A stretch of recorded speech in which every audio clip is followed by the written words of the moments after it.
Welcome to Sincerely Me, a podcast about self-discovery and inner work so you can cultivate a deeper relationship to yourself and show up more fully in your work and life. My name is Tallia and I'm honored to be your host.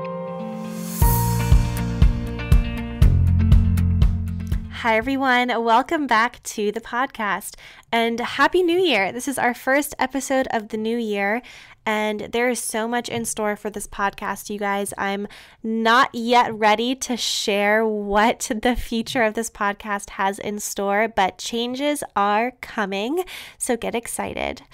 Today's episode is with Alyson Charles. She is a TV host, a modern mystic, and a rock star shaman. Shamanism is an ancient healing tradition if you are not familiar with it, and shamans practice a lot of different healing modalities all over the world through different spiritual means that really are meant to improve the human condition by bringing about more balance and restored health spiritually, physically, mentally, emotionally. And a lot of it's about standing up against the forces that get in the way of connecting to ourselves, in the way of our humanity, in the way of our spirituality. So today, Alyson and I talk about what it means to walk the spiritual path, what it means to open ourselves up to receiving guidance in a more spiritual way. We talk about the role of courage and bravery. We talk about how truth is somewhat of a pathless land and how it's important to find comfort even in the unfamiliar. We also end up talking about patterns, how to break the patterns and limiting beliefs that maybe don't belong to us, but belong to other generations, our ancestors, our parents, our friends, the things that no longer serve us. How do we identify those patterns? How do we break them? And how do we realign with our spiritual path to return to truth and remember who we truly are? Just a few reminders before we head into the conversation with Alyson. One thing for you all to check out if you haven't already is my 1 year in review worksheet that's available to you all for free. It's 24 questions for meaningful reflection as you look back on 2019 and prepare for 2020. And then last but not least, applications for the Inner Work Circle are now open, my year-long program for inner work and self-discovery. You can check all of that out in the show notes. Applications are open for the remainder of January, and we will get the group kicked off in just a few weeks. And just as a quick note, I had to go ahead and cut out the introduction of the recording due to sound quality issues. So you're going to jump straight into a question that I have for Alyson around those moments in life where we start to get challenged and have to start questioning who we are. And yeah, so without further ado, here is me jumping straight into the deep end with Alyson Charles.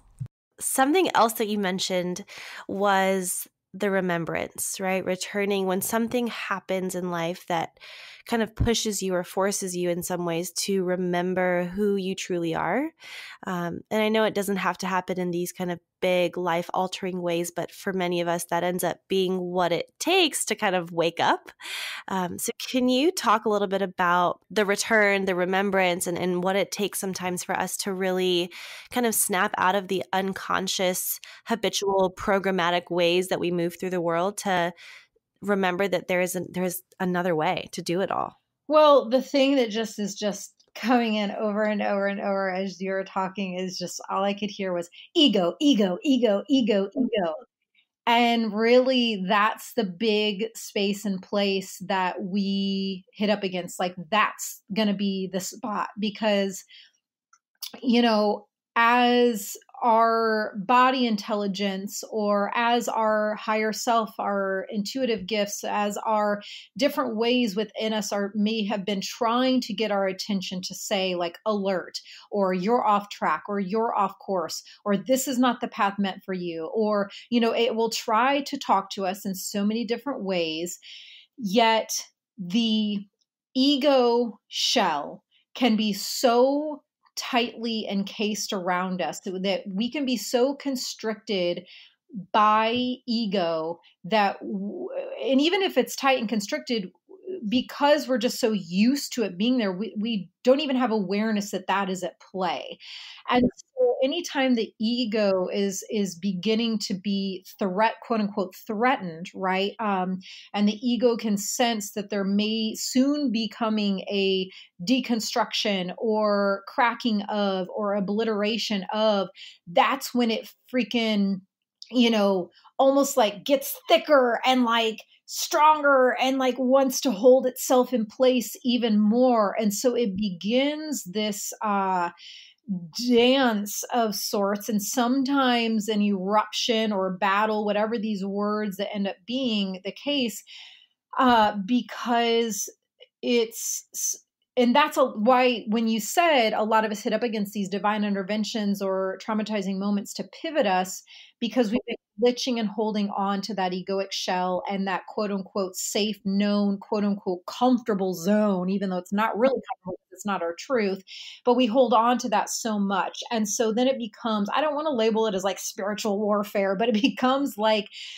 the soul truth within us and the divine power and light within us, and then all of these spiritual helpers that are on our team trying to get our attention and hitting up against the ego, which is why sometimes there is that cataclysmic blast.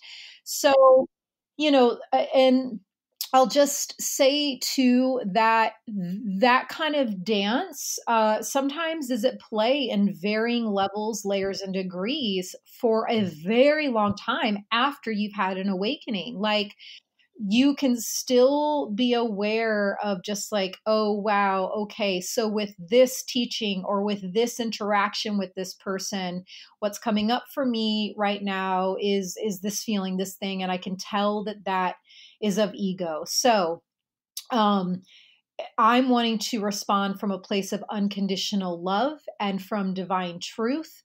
And so if I'm going to respond from that place, what does that look like?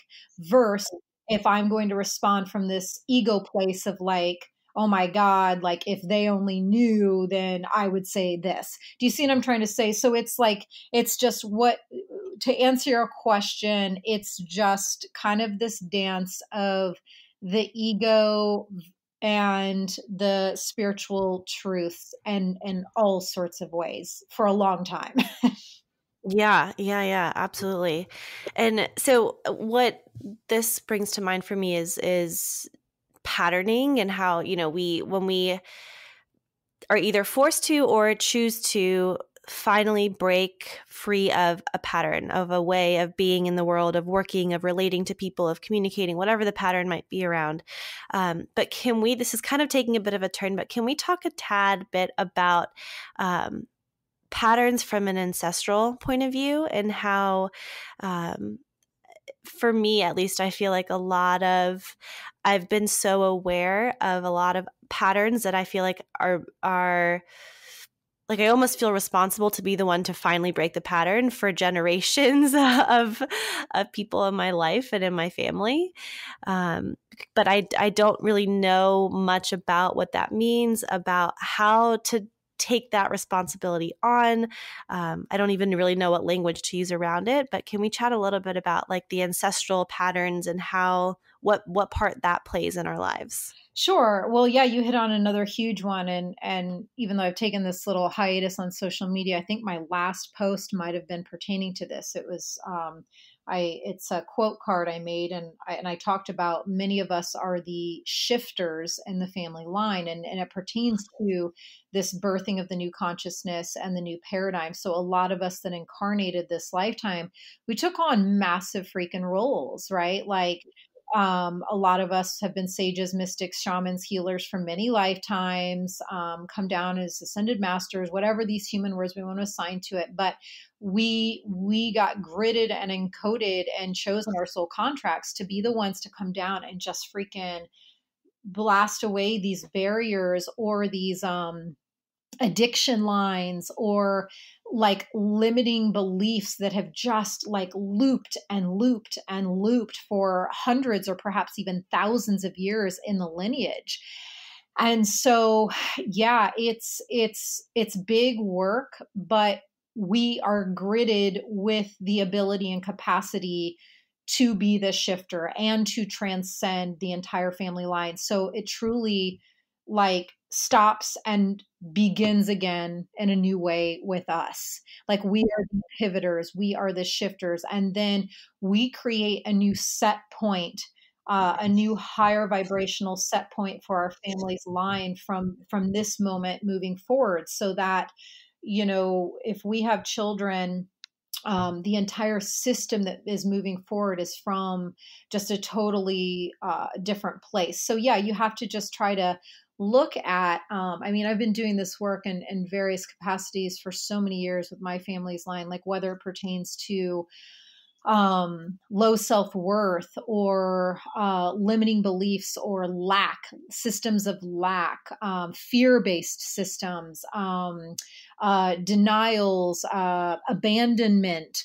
You know, oh my God. I mean, I could freaking rattle off a laundry list of the things that when I look at my father's lineage side and my mother's lineage side, and this is just, it's natural. This is what happens, you know, especially when you're talking about over the course of thousands of years, these things and these patterns, especially like addiction lines, they get really entrenched and it just becomes a part of the family's dysfunction. Like, and it almost like in some cases just becomes this accepted piece of like, oh, well, you know, on that side of the family, everyone's just addicts. You know what I mean? And it's like, wait a second, like, let's take a look at yeah. Yeah. So yeah, it's about, again, bravely taking a look at these pieces, and then you have to follow what feels right to you, because again, this can be like really deep, big work.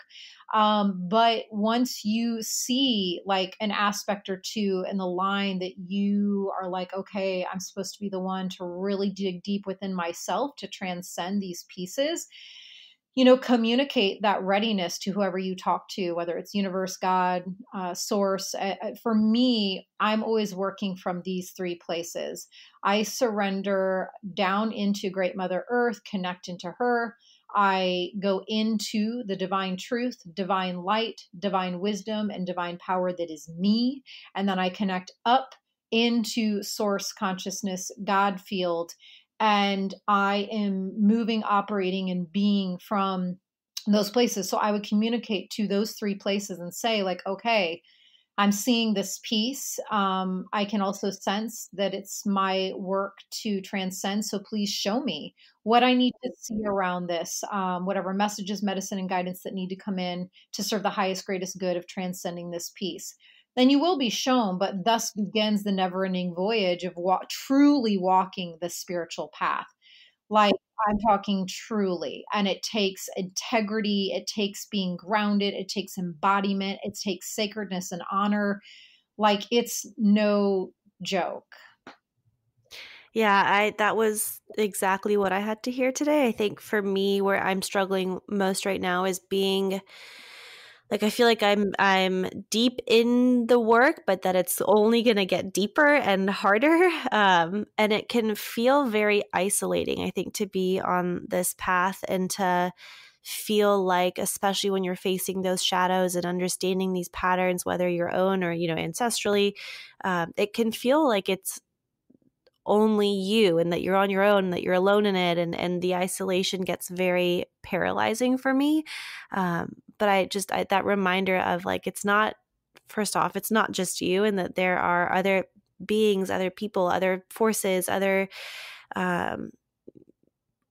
this calling on the support, asking for the guidance, and not being afraid to receive the guidance. I think that's where I mentioned earlier, I had this really powerful experience with Shaman Durek at Attune, where he had me kind of pulled up in front of all these hundreds of people and walking me through some practices. And at the end, he could very clearly see that I was so afraid of surrendering and of receiving and just kind of allowing whatever guidance to come through, and that it still feels very scary for me. What part of it feels scary? I think it's just like giving up control. And I've been so safe and comfortable in the role of being the giver and giving, and it's very foreign for me. The idea of like sitting back and being the one receiving feels, it's just unfamiliar. It's the uncertainty of it, really. And then I'm sure I know the answer to this. Then when you go to that deeper place within yourself, that unfamiliar territory feels like what, right? It's like when you go into that deeper, when you land even deeper Mhm. and go into the truth of your soul, and you're like, okay, this unfamiliar territory, yeah, it's unfamiliar, but what else does it feel like to you? Extremely expansive. Um, and it's rare that I let myself fully get into that space, though. I think that's the challenge for me.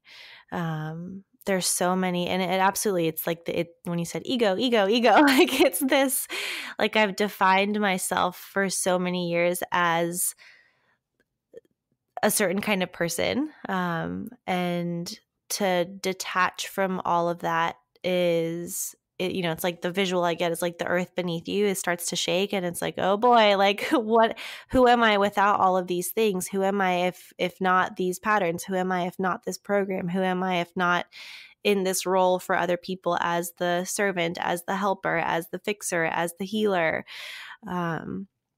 And I think I've noticed too in myself that I'm very quick to turn to other people. I've worked pretty intensely with a shaman here in Atlanta for about 2-3 months. Every week I was seeing him, and I've had an energy heal. Like I've kind of continued to go to all these other people when I know at the end of the Mm, day. And this was, yeah. one of your biggest messages when I asked you, what's your biggest Yeah. take home? Like at the end of the day, it always comes back to you. Like if you're not willing to and open to doing your own work, all this other stuff, I don't want to say it's band-aids, but like they're only going to turn you back to you, right? Every time. A true healer, we're not healing you. It's just we have allowed ourselves to become a conduit and instrument to just perhaps lift a veil a little bit more, Mm-hmm. or a clear a pathway so that you then like open this door that you've always had and you've been ready to open. You know what I Right. mean? It's just these access points continuously pointing you back to you and returning you to you, for Mhm. sure. Yeah. Yeah. And I think it's just the heightened awareness of how much fear there is and how much resistance there is. And like just overcomplicating it, I think, in so many ways. Well, can I just ask though, like, let's name what's one of the fears? I think a part of it is a little bit of like fear of my own power and Hmm. what that's going to mean, what that's going to change, what that's going to do. Um, because this takes me a couple steps back, but a lot of what I've uncovered through the work I've been doing and what Shaman Durek also brought up at the conference was that my way of loving and relating to people is by kind of sinking into the mud with them and suffering with them and feeling pain with them. Um, and But there's you can tell that's the old way. Oh, absolutely, absolutely. But yeah, the thought of being anything different goes back to like it's so unknown and it's so unfamiliar, Yeah. and some of the fear it will definitely be related to like, well, what will people think? Of course, there's the judgment piece that comes in. How will Mhm. it be perceived? What will it change? What's going to happen if I step out Yeah. of the old ways into the new ways? Like none of the, I feel like this is a kind of everyone's in many ways. A lot of people are met with these same blocks. Um, but But yeah, it's that fundamental piece of where is this all taking me? Like Mhm. where Right. where am I where am I going with all of this? Like where is it gonna take me and lead me? And that's truly, again, in some ways, the definition of the hero's journey and truly Right. walking the spiritual path. Like my all-time favorite quote is, you ready for this? Let's hear it. It's it okay. It's truth is a pathless land. Mm, I love that. You don't know where the fuck you're going. Yeah.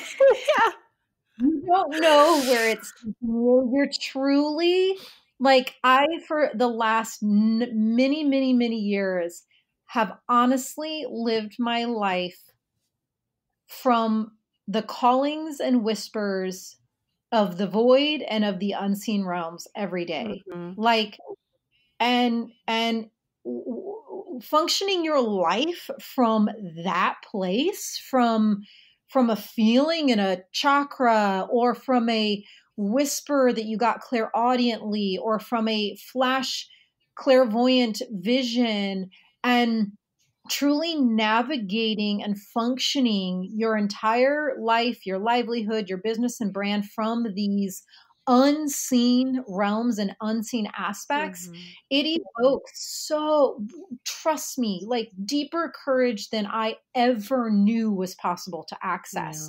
Yeah. Yet it takes practice. And there are some days that it's more seamless than others. But you truly walking the spiritual path is like having that blind faith and trust, Mm-hmm. and growing that inner navigational system and trust within yourself, and trust with your helpers, that when you get these nudges, it's like, no, I'm supposed to go in this direction, or no, I'm not supposed to meet that person after all, even though I already said yes, and oh, they might get mad, or it might be weird to them that all of a sudden I'm like totally changing my mind. I got an intuitive hit last night as I was falling asleep that I'm absolutely not supposed to meet with that person tomorrow. Like whatever it is, Yeah. it's like truly functioning from that place. So it's completely understandable. I can feel and understand where you're at, and I'm very excited for you. And I know where you're going to take this. I can already feel it, and yeah, you're doing it. Yeah. Thank you. I appreciate you saying that. And I do. Yeah. I think it's absolutely that, like, we are so conditioned to have a path, to know the next steps on the path, to be on, right. Like it's just, we learn that that's the right way to be successful, to be an entrepreneur, to run a business. Like it's just so counter to what we've learned. And so much of this is the unlearning, is the undoing, is the questioning, the stepping back, the challenging. Is this the only way? What if there could be another way? Does this feel true? What might feel more true? One of the questions I ask all of my guests here on the podcast is around what it means to live a life of significance. And that question really came from doing my own work as I was building my business and the podcast, and trying to figure out, what is the one central problem that I want to help solve for people through my work. And the word that came up for me was insignificance, and how so many of us feel insignificant. We don't feel like what we're doing matters. We don't feel connected to something bigger than ourselves.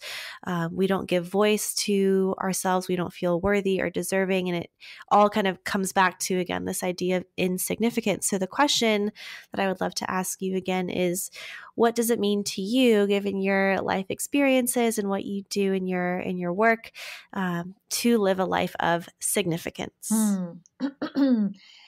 I mean, it all comes back to love, and that's the word, as you were talking, that just kept coming in, is love, love, love, love, love. And we return to the truth of love within us and the love for all that is, by not cutting ourselves off anymore, and from not being disconnected. And so when you allow yourself to do this kind of work, the spiritual work, shamanic, mystic work, and open yourself up to learning about yourself and facing yourself, it's through those practices that it activates your internal light grid and starts to circulate and open up your chakras, where all the ancient wisdom and your life purpose is stored.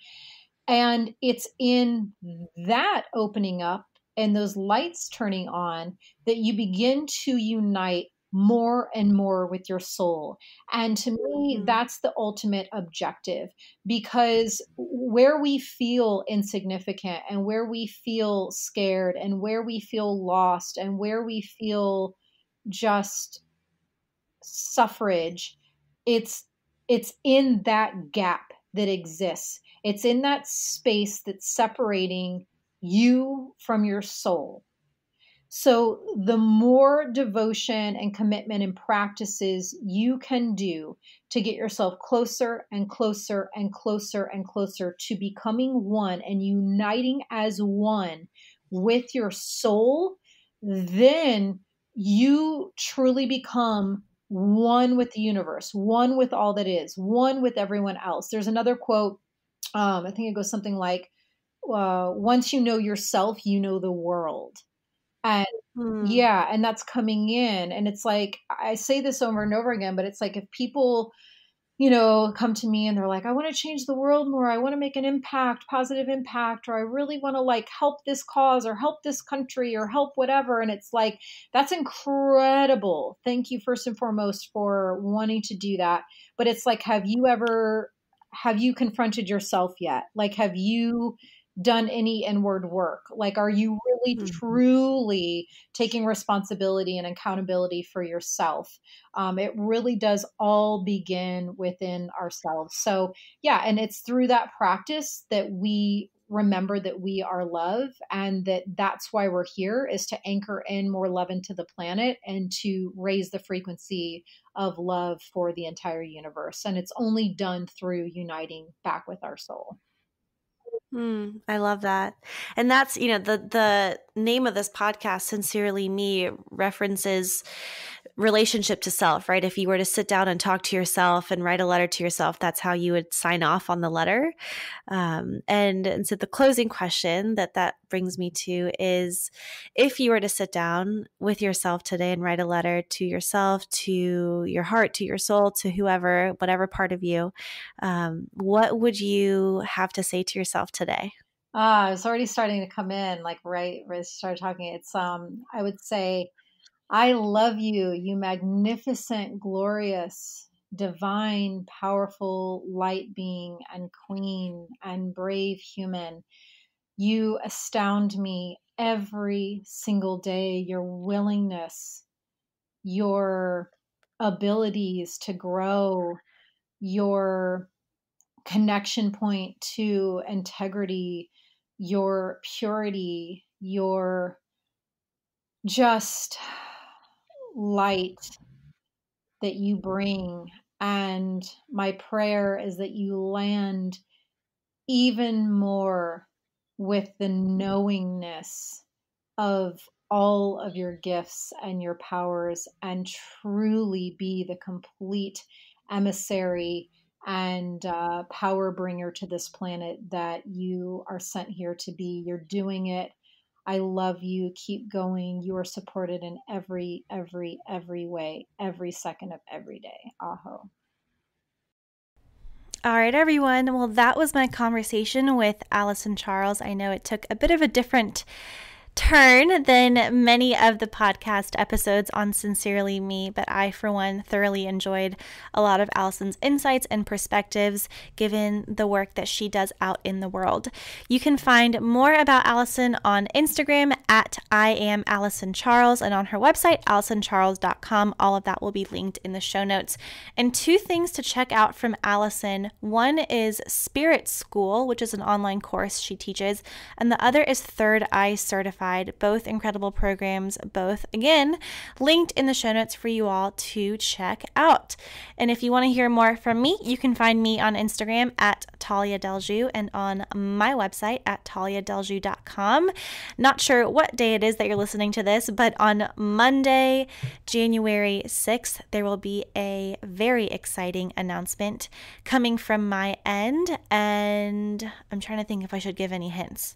If you want hints, head over to my Instagram story, because you'll most likely guess from some of the images that I'll be showing what we have in store for you guys. All I will say is that you will want to save about a week in October to join me in a very exotic location. And that's all I will share. All right, everybody, enjoy the rest of your day, and we will catch you on the next episode. Sincerely, me.